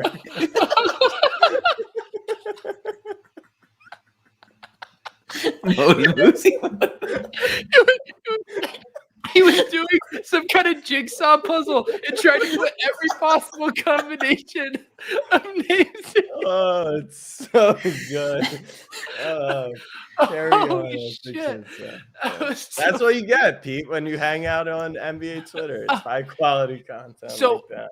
Andy will actually appreciate this. The other thing that made me crying, laughing out loud is that I assume it's a cameo or whatever that Ratwell keeps having that guy do for memes. Who, the Island Boys? No, Andy, do you know about the Island Boys? Jack, do you That's know about the Island think Boys? about where you Island are and boy. where I am From the Caribbean. guy. Ashley's so Island disappointed. boy. Ashley's so disappointed that Pete and Jack weren't the Island Boys for Halloween. So I Damn. gotta find this That's one. good. So this one, all right, let me do this one because I had been seeing the screenshots of this guy and I legit had somehow avoided watching one. And I watched my first one last night, just having seen this Oh, guy's yeah, I've seen this face guy. a bunch of times. And this just fucking destroyed me. Okay. I need OpenSea token right now. I can't take this anymore. Every day I'm checking OpenSea for an airdrop announcement. No token. I can't take this anymore. I have way too many NFTs. It is what it is. But I need OpenSea token and airdrop right now. Can't Nate do something? Okay. Can't Nate do something? I need OpenSea. Yo, it's like every token Discord troll in one. Oh my Wait, Pete, can I play the Island Boys for those who Jack, don't know? everyone has seen the No, fucking Island Boys. someone in the chat Jack, said Island play the Boys. Island Boys. All right, have you seen the Tesla one from Greg? Did you see that one? No. Oh, it's so good. Hang on, I want to see this new one because I haven't seen this one yet. Let's talk debate 101 tactic used by some Twitter commentators that used often in politics known as Gish Gallop. The rapid series of half-truths and misrepresentation in a short space of time, which makes it impossible for the opponent to refute all of them in a proper format. This is often both confused and combined with an ad hominem argument, i.e. name calling. Yeah, the fuck's he reading off of? About a person's character The script. in an He's attempt reading to the cameo. undermine Yeah. credibility. Bro, you've never The done a end goal cameo? is Yeah, sorry, I haven't. My fault. I didn't catch it was a cameo. That makes more sense. I did not fulfill my cameo, by the way, for those who were invested. what was your cool. cameo? You don't remember the picture I tweeted? No, Of the Jack, I'm not on cameo Twitter that request? much. What was your cameo request? Everyone saw that. Let me see if I can find it. Oh no, I know these guys are raking the Island Boys. At last I checked, their cameo cost $180. I don't know how I know that. But I swear to God, they've been recording cameos around the clock. They just Man's Collab? they would be a natural fit there. This Gotta is make the- hay while the sun's this- shining. This Gotta is do the it. request I got. Wait, so you actually have a Oh, yeah, I saw profile on this. Cameo? So Oliver Maroney, he's like a friend of mine. He runs sports at Cameo, so he made me sign up, like just to have an account. And I did it as a friend. Read it out loud, Jack. For free. I want you to read this out. $5 offer. People listen to this on audio right now. They don't know what they're hearing. Oh, you're right. All right. Oh, we got a visual too, though. So flex those arms, baby. I want you to flex your arms up close and show me your arms and be tough and say you would never be able to beat me up, punk boy, bitch. Look at this arms, huh? Look at this arms, huh? Look at this, bitch boy. Yeah, you don't want to fight me, Nate. I'd headlock you till you scream. Nate's having get lots of shout outs in these. All right, let I me- think you should really do that. It expired, and then What's- they re-requested it. It was for What would be $5. all right? Well, what would be the dollar amount where you would do that? 100? Yeah, 100. Get the Dow on it. $100? Andy, listen. Here's the thing. Jack, I will Venmo you $100 right now. To I'll- film that, Yeah. I'll pitch in. all I right. mean- For I mean, we can Yeah, but this is crowdfund Club this. Top I'll Shot do branded. that. Andy, I've done so many more embarrassing things than that for free for content plays. The only thing I ask is that you do it in a really tight white Hanes t-shirt. Yes, yeah. No, wife beater. Wife beater will work too. That's what was going through my head. Andy, I thought about fulfilling it, but all right. So we got like $300 potentially. There's demand here. Yeah, there is demand. So for my new NFT, I will be doing custom videos. It's a new concept for anyone who wants. All right, let me show the people the Island Boys. To check. No, we don't. Everyone knows who the fucking Island Boys one are. Island Boys video. I love the Island Boys, but we don't need to educate Just people one. about them. Fine. Just one. Hey, big shout out to Tesla Stove. Hey, Elon Musk, congratulations. You would have done it, boy. Then I would have made it. $1,000 in the market cap, hitting 1 trillion. Hey, already know you gonna go to the top. It's the Island Boys. It's the Island Boys. $1,000 in the market cap, hitting 1 trillion. That's a lot of money. Cause we the Tesla Island Boys. Tesla Island. A lot of money. Yo, if they don't get a record deal, the American dream is dead. Oh, they're so good. They're so good. All right. We are going to bring in we got some guests on the Top Shot show. We got Jacob and Bethany Peters. How are we doing tonight, guys? We're doing great. Got the men set up for you. Got the blockers, got the snapback hat. How we doing tonight? I love it. You got the club pull-up Top bar. Shot hat. Bethany's got her Bulls jersey on. Pull-up bar. That's for show only. No, yeah, for the show. Let's knock some out. Let's go. Let's in the see. NBA Top Shot. How we doing, guys? My problem is I can't actually see anything with the glasses on. It's too dark. Hey, you got to learn to rise up. Someone has audio going on in the background. It's not me. I think it's D-Mang. It's D-Mang. Oh man, just complete. It's the guy in the club. What do you got? Do you have audio going on back there, D-Mang? I'm hearing like an echo or something, man. No. Okay. No audio. All right. I think it should be good. Okay. Maybe it's a small floor fan, which I can turn off for your listening enjoyment.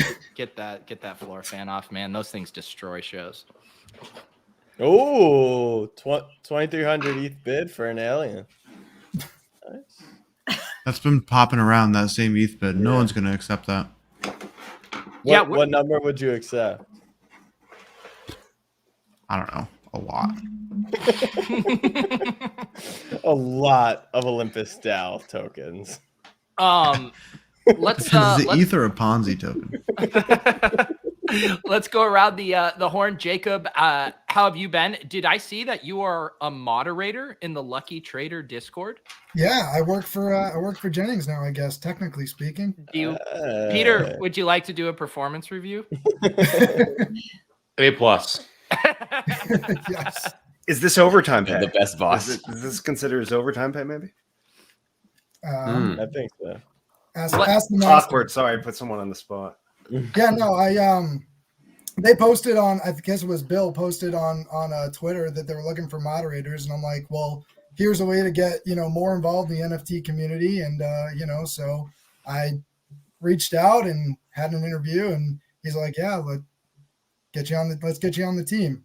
So shout out to Bill. Look at this guy. He's just grinding.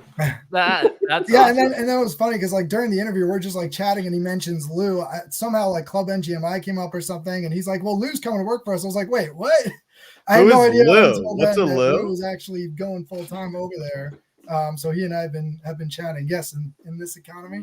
There you go. Well, that's awesome. Kyle here says he will quit his job to work for you right now. Peter, do you need someone to shine your dice? That could be a good role, like a gambling assistant.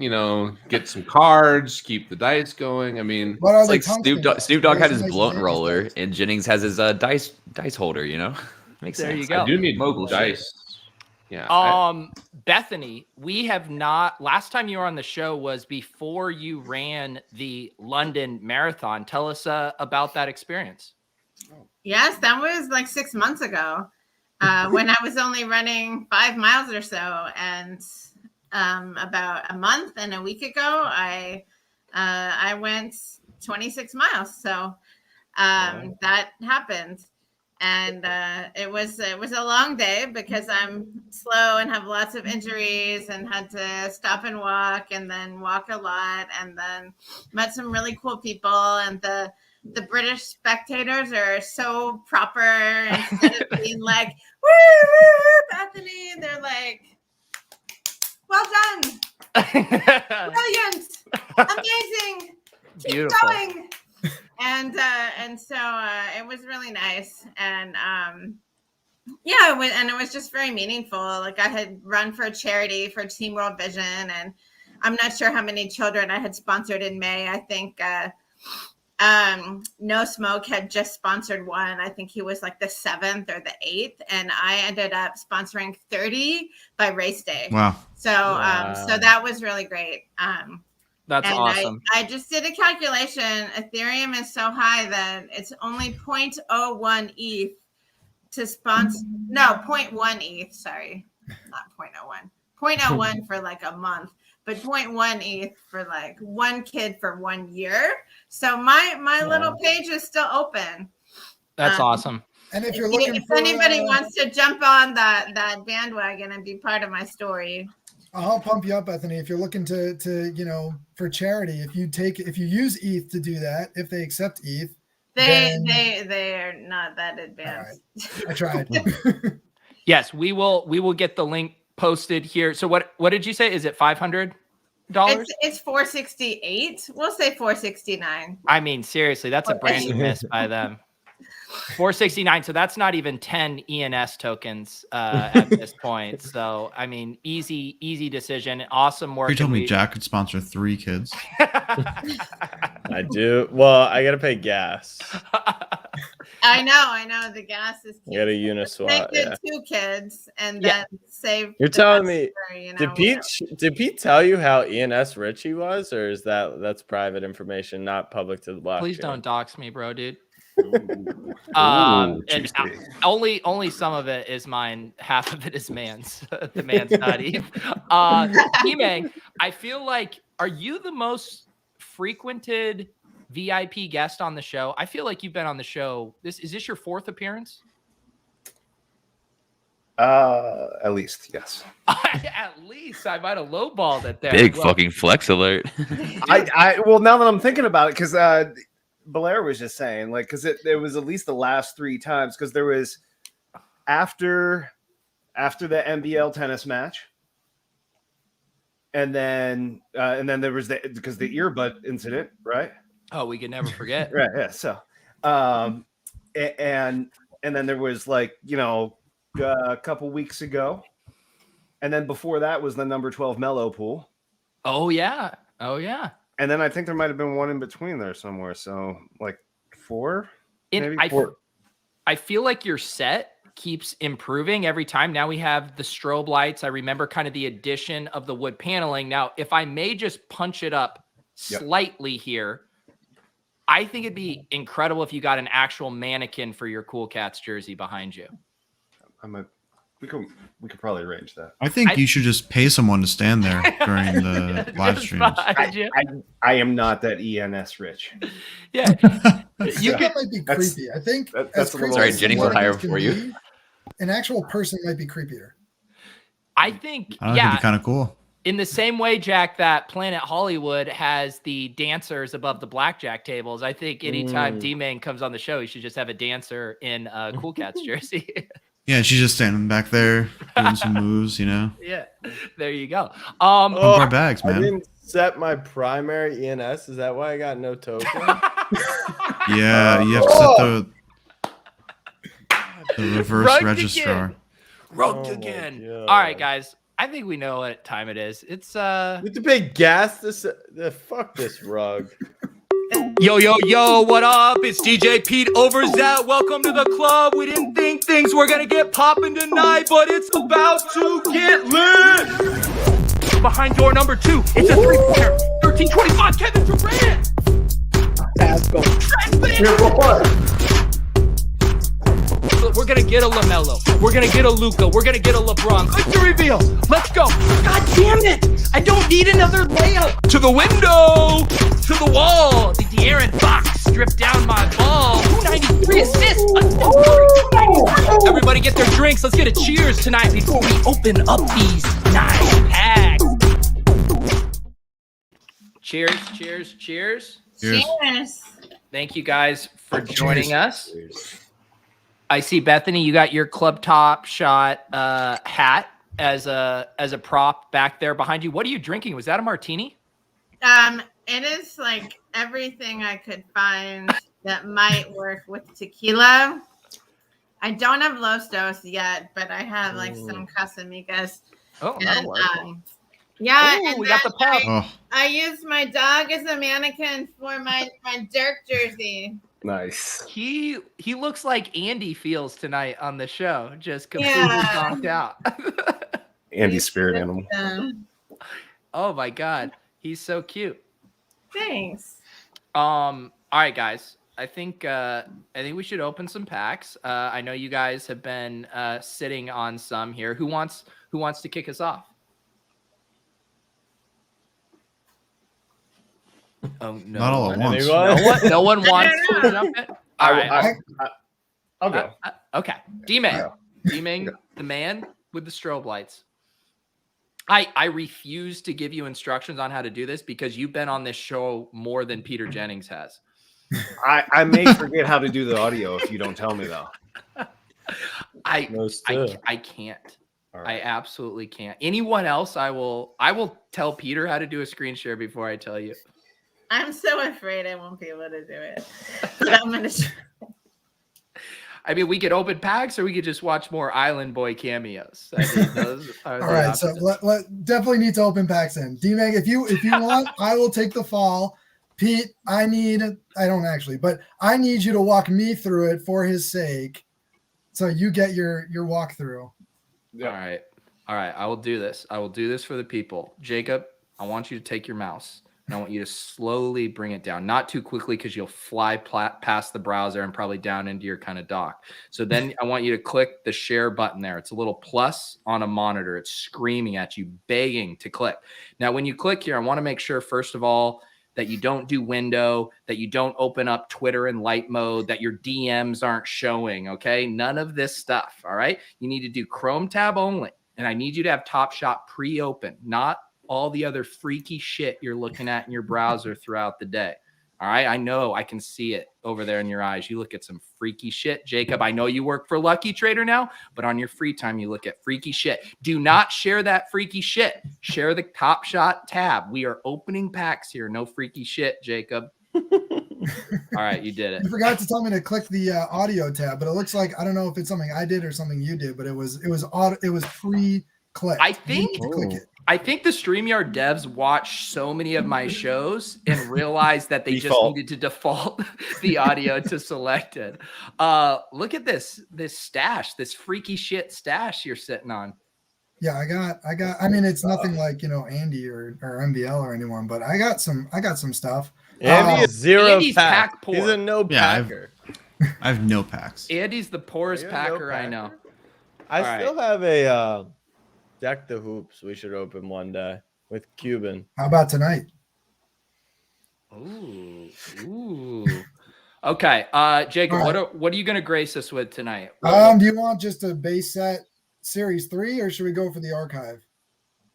I mean, look at this. This rent seeker got 10 packs and I didn't get one. Get him off the show. Eric, should I open one? We could do a giveaway. Okay. All right. Look at this guy. All right. What's the giveaway? Nice. I don't know. Whatever's in the pack. To who? That's this I don't know. You're the charge. To someone in the Lucky Trader Discord. All right. Yeah. How about that, Jennings? How about a Lucky Trader giveaway? Eric, look who's a company man. That's a gif. Okay. All right, but you need to juice this up. Say the first person to type in there, I will shine Peter Jennings dice in the Lucky Trader Discord gets this pack. I mean, you got to set it up somehow. Well, we got. I mean, unless you want to do a moment by moment, we got 3 moments in there, right? Yeah, how much are you trying to milk this for, I Jacob? don't know. All right, let's just open it. We can do something later. So, all right, we'll do a base pack. If you want afterwards, we can do an archive too. But let's start with the base pack. All right, Jacob's giving out 1 moment to everyone watching tonight. Do you have 138 moments? You get a mo. You get a mo.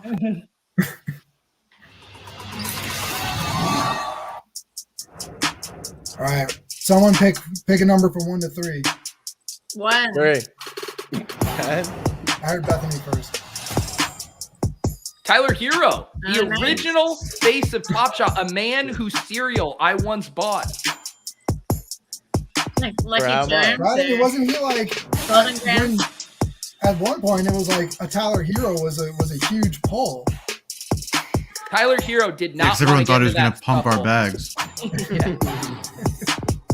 To be fair, he was All right, 2 coming or off 3. like the greatest finals performance by a rookie ever. Jack, I remember when you were fighting Tyler Hero. He stinks. He's good again. Does he have a man bun or not a man bun? Yeah, just Hey. long hair. Friend of the show, Isaiah That was Stewart good, man. with the assist.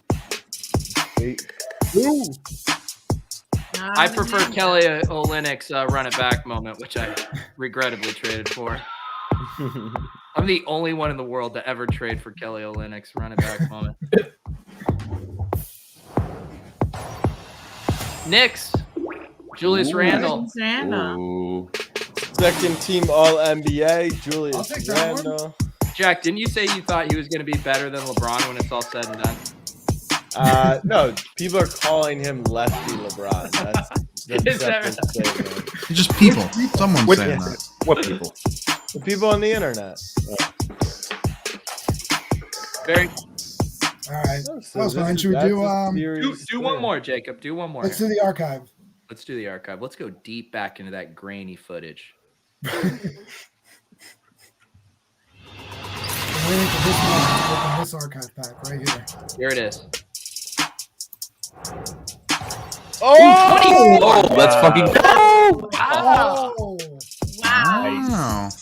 And That is against the- that's Dirt. the lowest One of the cereal I've only ever got. moments So that is, against Dirt. that's the That's power tight. of the club right there. Look at that. That's tight. Or generate some Look. share images. Poor Dirk Got his Nowitzki. Dirk jersey here. Always over Dirk. Dirk Oh. is the star of the archive series, just not in the Yeah. way you want to be. Wow. Oh, that's a debut. Shaq, let's go. Yeah. Oh, nice. Fire pack. Fat Fuck Mitchell out, Robinson Pack. is what they call him. They call My him God. Fat LeBron somewhere. I heard it called. Yeah. Fat LeBron. Good player. All right, here we go. 15, 3, 5, 6. Steve Francis. Steve Francis. Oh, that is like the grainiest footage right there. Yeah. This is from That's the what we needed. 1960s. Win Pistol Pete Maravich Mome. Top Shot. And who's he Wow. dunking over? Jack, Great do you pass. recognize who that was? Who is he dunking over on the Knicks right there? Well, your Wi-Fi is also from 1960, so it was a little tough to see the beginning of the clip.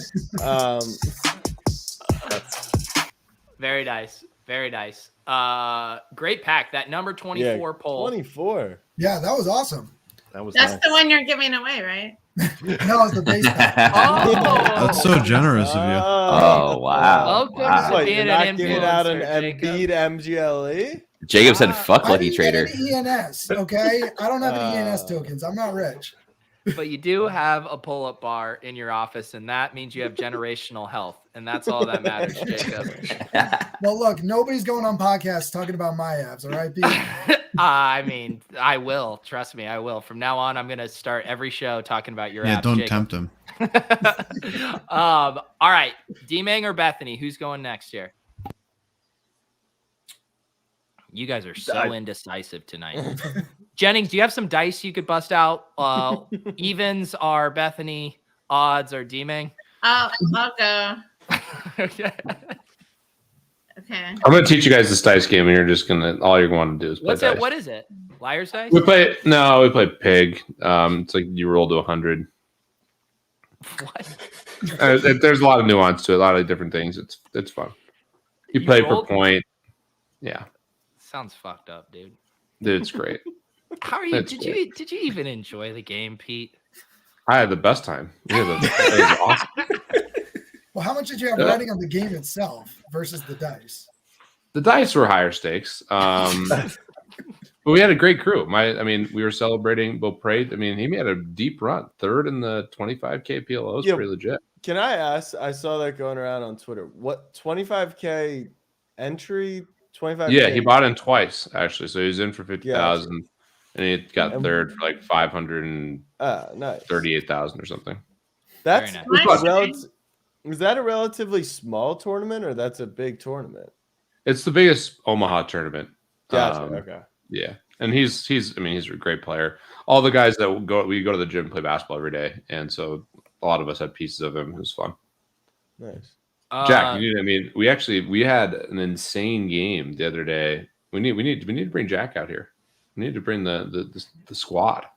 We're coming out in the spring. All right, perfect. I need revenge. All right, Bethany. All right. 10 packs. How 10 rich? packs. How rich? Pack seeker. Bethany, I got 0. Bethany, none of the influencers got them. How bad do you feel? I don't feel bad at all because basically whenever they do this queue thing, I'm in the general queue because my collector score right now is 8. Yeah, you're lucky NBL is not here. And tonight. that's only because this afternoon, they finally combined my 2 accounts, which I know I was don't admit that on this show. Hey, I told Jack about this back in May. He said, go talk to Dapper. I talked to Dapper, and they said, yeah, they'll merge your accounts. We'll combine them. We'll combine them. It took them this long. Anyway, even still, my Dapper? No. Or whatever, Top Shot. No, Top Shot? No. They took a long time to combine. Bethany, we said there was one thing we don't talk about when you come on the show tonight. Oh, come and on. it's the multi-accounting, okay? Yeah, it was like an accident. And Accidents. Yeah, same. I actually. The first rule of multi-accounting. Whoopsie! Don't talk about multi-accounting. Yeah. Well, I was honest about it as soon as I realized it wasn't supposed to be happening. Say it with me. And how'd you discover it? I discovered it because I thought someone was impersonating me, and apparently I was so full of myself that I then tweeted about it. But I realized that just months prior, I had accidentally logged in with a different email. So that's how I figured that one out. Everybody's got their excuses. Some of us have always only had one account because we're upstanding citizens within this community. Right now, the other account's still there, but it's totally empty. Bethany, don't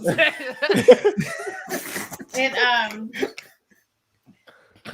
Yeah. Okay. Well, I won't talk about that. Whatever it was, I was talking about. It will not be talked about again.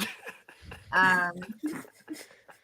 Anyway, I am just happy. Bethany, open the pack. Don't you have to go watch Coach K's final season? Are you playing right now? Yeah. It's on. What's the score? It's a snooze Sure. fest. Good question. Talking to you guys. All right, we're back. If you're just tuning into Club Top Shot, we are opening a pack on Bethany's only account she's ever had. She cherishes this account. She's so thankful to just only have one account, and here we are tonight on that account. Should I just reveal all and then do a bunch of packs? I mean, don't tempt me with a good time, Bethany. Let's just do that. Oh, savage. Derek Rose. Okay. That was kind of lit. All right. Done. No, I've never done that before. I don't I'm not Andy, man. That's kind of a rush. Yeah, that works. Let's just open another. Let's do it. I mean, now I have paper hands. Speed racing. Otherwise, this will take too long. I love it. Just hit open next pack instead of done. Keep it going. Do I have any Go. good cereals? Well, Open next pack. Hit open next pack. Not No, done. no, no. Not No. I'm sorry. We're operating at both peak and awful efficiency. Full degen status. The problem is that I can't see my whole All right, Bethany, listen to me. When you're done, there's going to be a blue button that says open next pack. Click that. Yeah, the problem is that I can't see that on my screen, but I'll move down I'll move down the next pack. It's right there. Oh, I button. see it now. I see it. Yeah, Okay. Next. Okay. Next. I just want Jermichael Green as a double. Okay. Yeah, and Bielitsa was a double. Okay. Keep it Did we moving. record the pack opening? Yes, please. I would love. I would love the 3-second This is video of you crazy. hitting reveal. 3. Rip, Bethany, I'm throwing impatient. Another bit of Rose. It's Precious Achua out of 60,000. 54.45. Okay, next pack. 54.45. Okay. The drama, the intrigue. Remember when 4,000 rookies was a limited amount? That was too many. Yeah. It's a good day. I refuse to buy those. Reveal all. Oh, sorry. I got distracted. Wiggins. Oh my God, Andrew Wiggins. Is this your 4,000. second team? Your Isaiah Hartenstein? I don't know Yeah, him. he's a good player. Great player. Clippers. Okay. If anyone's a sci-fi nerd, Andrew Wiggins is a great name. Okay. That's the name of the main character in Ender's Game. It's also the main character at Establish the Run. Bender's Game is one of the best books ever. It is a good book. Harrison Julius Barnes. Randle. You got You're Leslie Michael LeBron. Julius Randle. And By the way, and another Jermichael Green. the best part of the Club Top Shot intro is Pete telling Damian Lee to tell Steve Kerr that he can retire. Because I stand what by it. moment do you think it was? I don't know. Mo Wagner. Tyler Hero, the face of Top Shot in America. Wait, 5'6'9". does anyone know why is the Turner to 10,000 LE? Do we know? Jack, we don't have time for that. You're right. Hacks Keep to it open. moving. Do you even know what package they are? Oh, it says 8. Reveal all. Another Harrison Barnes. Harrison Barnes. And Cole Anthony. Is that 3 Barnes? Whole world. Three Barnes. Bethany, I'll trade you those UNC guys for Duke guys. We can make a trade after the show. Ooh, Oh that's yeah, not nice. absolutely. All right. Absolutely. Hurry up. We're Let's running get. out I of mean, time. Bethany. Some of us are going. Yeah, sorry. We can leave one for me to do later. You know? Nah, you can't leave us like that. Oh wait. I was talking to my mom when I was waiting in line. Derrick Rose. Is that like what, the third? Oh, the another third or Derrick fourth Rose. Rose? All right, Bethany, are you going to save one to open later on your own time? I'll just do it. Don't you? Didn't you say you have 10 more in your other account though? No, I have What other account? Wait, are you still? I thought you were going to say this. Are you going? All right. I'm let her doing rip. it. Yeah. She's doing it. You want to do it one at a time? Yeah. This one? No? Oh, Cameron Andrew was Wiggins. player. There you go. Jimmy Butler. Jimmy another, Butler. Another sci-fi character. Jimmy Butler talking mad You shit. established the run Jokic, character. Ace Coffee. And establish the run person. Okay. Andrew Wiggins, the DFS guy, is so lucky. Bethany, I want to say that you just made Club Top Shot history. You opened the most packs in the shortest amount of time. You set the Guinness Club Top Shot record for pack openings. Wow. Well, thank you. I am honored to have this status. It's a I very did want to mention I actually made some real Top Shot purchases. I am very cash poor, so I started selling off my moments, but I haven't sold off any Dapper Balance, and so I bought my Shane Battier rare moments and an Elton Brand rare moments, as I tweeted about. So you may have seen it. And so anyway, so I have those moments and I have jerseys to match. My jersey right now is not just Bulls, but it's Elton Brand's from, 1999. So there you go. You are always incredibly loyal to your Duke Blue Devils, and I'm stoked that you were able to get that Shane Battier moment. Yeah, me too. Awesome. So somebody else's turn. All right. I don't even have to say who wants to open packs. All eyes on you, D-Mang, and your mannequin. D-Mang. It's actually my wife's. I'm gonna give her credit for that. I just took Yeah. advantage of it. Yeah. How did that conversation go, honey? I need something for my set piece opening digital trading cards later tonight. All right. It's where do you need instructions? It's here we go. Okay, cool. Now it's coming up. It wasn't coming up here. I'm looking in the hopper. It should be in the hopper. I see nothing in the hopper, sir. There it is. Whoa, what is going on with this screen presentation here? Oh, is this on like a fucking Zune? So dark mode. If you look, so it's so bright.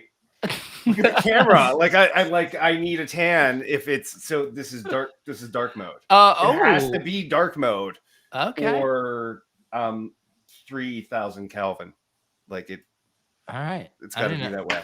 I don't understand what you're saying, but I believe you. Pretty sure dark mode is lighter than light mode.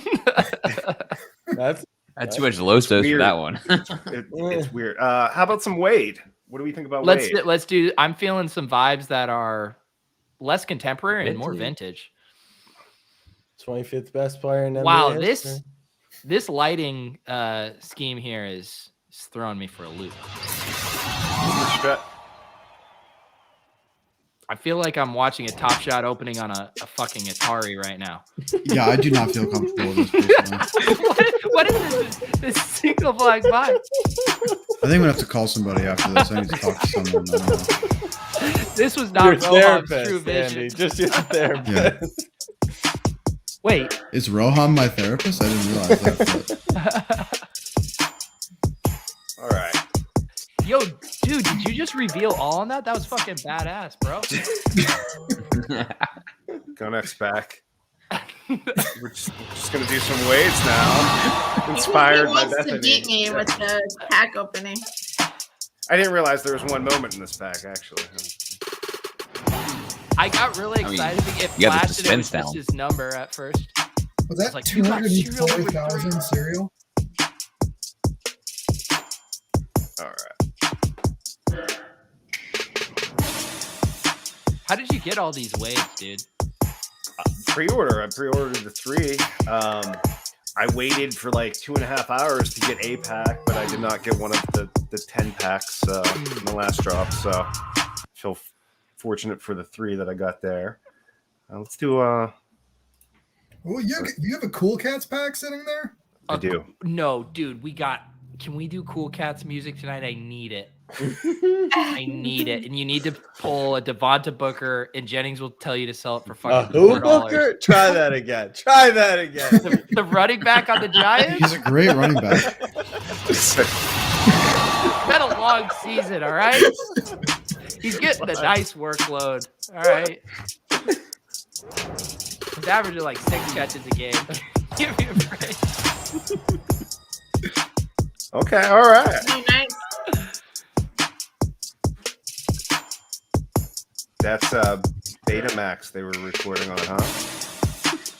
Yeah. Is it Betamax? That's what Top Shot's in right now. All right. We had beta when we first got those. D-Mang's screen share settings are in beta right now. Yo, these are like we cast it from the LG phone to the iPhone to the Chromecast back to the fucking MacBook. Like this shit's. How do you pronounce Wally's last name? Don't stop. Everyone stop doing it. I said Zerbiak. What do you want? Oh, that's good. Zerbiak. All right. All right. I wanted the Shaq. Nice. There you go. Oh, good. All right, cool. You I think want the cool cats? I think we do a fucking walk-off cool cats pack. This music and D-Mang, I'm putting a lot of faith in you. Got the strobe lights. I need you to DJ this. I need you to let the music breathe. All right, this is a fucking banger. All right, the people want it. They want it. You got to give them what they want. We all want to see the Devontae Booker. Hey, all right, just. It's okay. I'm a Giants fan, so you know. I think Devontae Booker is one of the top 20 players in the NBA. I call him football. Let's go. Oh, this is so much better.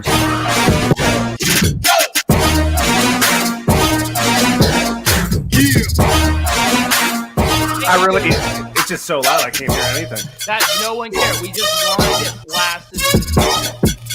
Thank you guys for coming out to Pop Shot.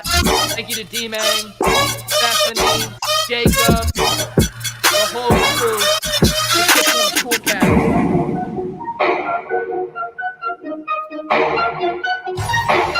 What? He revealed all? He revealed all. You know what? We're out of here.